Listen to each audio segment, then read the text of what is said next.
Yeah, one thing I've been sort of battling or struggling with is, how much of your brain space and your time do you spend building this map, so to speak?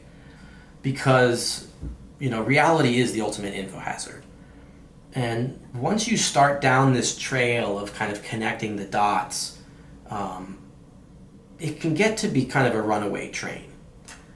And it will drive you mad. And so you have to balance your real world, your actual life. Because, we have these other goals, right? And maybe this is the immune system thing talking. Because it wants to go out and just have a happy, quiet, normal existence. But when you start to look through the edges of science, between the lines in the words, when you start thinking about thinking, and in particularly when you dive into the historical, trail, it's overwhelming. And it really activates other parts of your brain and your mind because you start to see a lot more. And you think, well, how come I didn't see this before? How come I couldn't perceive it? And it's that you were using a different mentality. You're operating in a different mode. And, it can be lethal, if nothing else, to yourself. Your reality will change because you start to see the world in a very complicated way. But we have to be careful and know that we're subject to kind of overfitting. And that's one of my favorite sort of metaphors now. I love how in the modern world we have access to all of these new terms from technology that the greatest philosophers and scientists didn't have access to. Things like information, things like ideas like compression, ideas going viral, and so on. And in machine learning, we have this idea of overfitting. And overfitting is when your model, it's working and it's tuned and it's learned everything you've given it, but you haven't given it enough data. You've given it a very particular slice. And I think that's the world that we're in now, is that most people, their mind functions well, and we all sort of make this map, but we don't realize there's a lot of characters that we didn't necessarily include. And so imagine you're looking at a chessboard and you're trying to understand how things are moving, and you say, well, I've got these pieces, and I've got the rooks, and I've got the knights and the pawns and all that. And then someone says, well, what about the stealth attack helicopter? And they say, well, that's not a piece on the chessboard. But in the modern world, that is a piece, right? We do have so many components, but most of us are still operating essentially in like a Middle Ages framework, right? There's families, and there's farms, and there's factories, and there's the king, and then there's the army, and so on. But we're not thinking about, well, we have genetics, we have microbiology, we have quantum, we have chaos theory, we have particle physics, we have cosmology. And to try to understand and correlate all of those pieces all at the same time and realize those characters, they're on the stage and they're doing things. And we've known about mind manipulation for 100 years. And, we have very advanced techniques in computers and signals and all kinds of things. We can make computers small enough to fit in your head. There's patents on radios that fit on your tooth filling. And everyone says, well, that's for crazy people. And it's like, but it's patented. Right? So there's a lot of sort of fringe stuff out there that our immune system says, oh no, that's just a TV show, or that's just in the movies, and so on. But maybe our culture, consciously or otherwise, is putting these ideas with the label of science fiction or film or fantasy, precisely because we don't know how to put it into our map right now. That our model is overfit, and to try to see this data point, like the Antikythera mechanism, it doesn't fit in the model. Our model is overfit in sort of this classical world. And then when we see something like a 2,500-year-old astronomical mechanical analog computer, we have to ignore it. It doesn't really fit into that framework. Or if you look at, the massive mainframe computers made out of vacuum tubes that had graphical displays and light pens in the 1950s, we think, well, that doesn't make any sense. We think of that as being modern, having a GUI on the computer screen and so on. I love Don Knuth. In 1995, he turned off his email. He said after 20 years he was sick of getting emails, and so he decided to turn it off. Right? He got his email address in 1975. most people think email showed up, decades later. And so the world, it's there for much longer than we imagine, but we have kind of these horse blinders on it that simplify it to make it so that it's palatable. We're familiar with this idea from Goldilocks, right? We've got the porridge, the hot and the cold, and the medium porridge.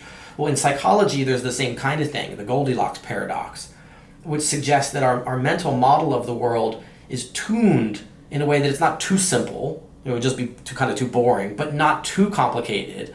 Otherwise, it would just be absolutely overwhelming.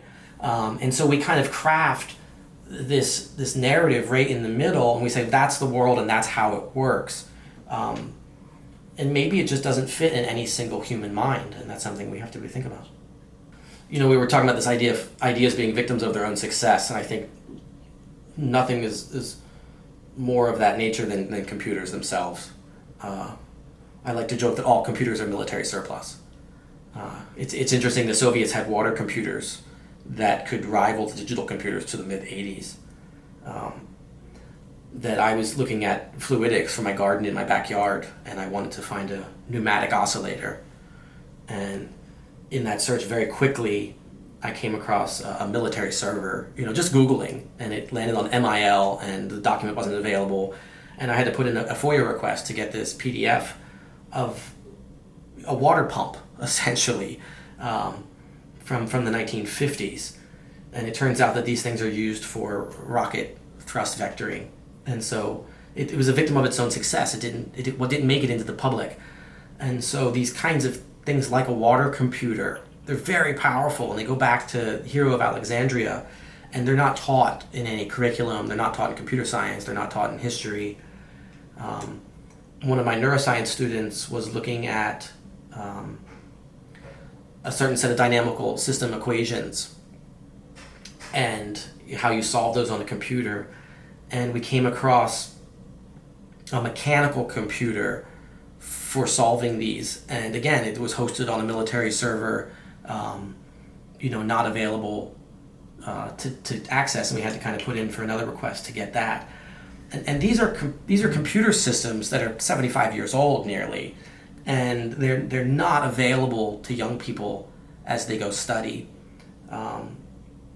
Von Neumann worked on a phase computer where you store the zeros and ones in the phase of an oscillator. And you go to try to find this, there's like one paper, and it's hosted by the NSA. And it's really a head scratcher about these different kinds of computers and why we only learned about the von Neumann computer, why we didn't learn about neural networks. John Hopfield just won the Nobel Prize this week, and it's fascinating. I encourage everybody to go back and look at his paper. It's on emergent computation, thinking of neurons like a dynamical system and memories as being the attractor of those dynamics. And I think these are the kind of ideas that we need to understand, both biological systems, like some of the stuff we've talked about with Levin and others, but also to understand the next generation of computing. We can't just have this power-hungry AI. It's, the GPU is like running a toaster. We're going to start to think about embedded computers, things like smart dust, where you're going to have untold number of computers floating through your bloodstream, in and out of your mind and in your body, and they're going to have to be extraordinarily low power.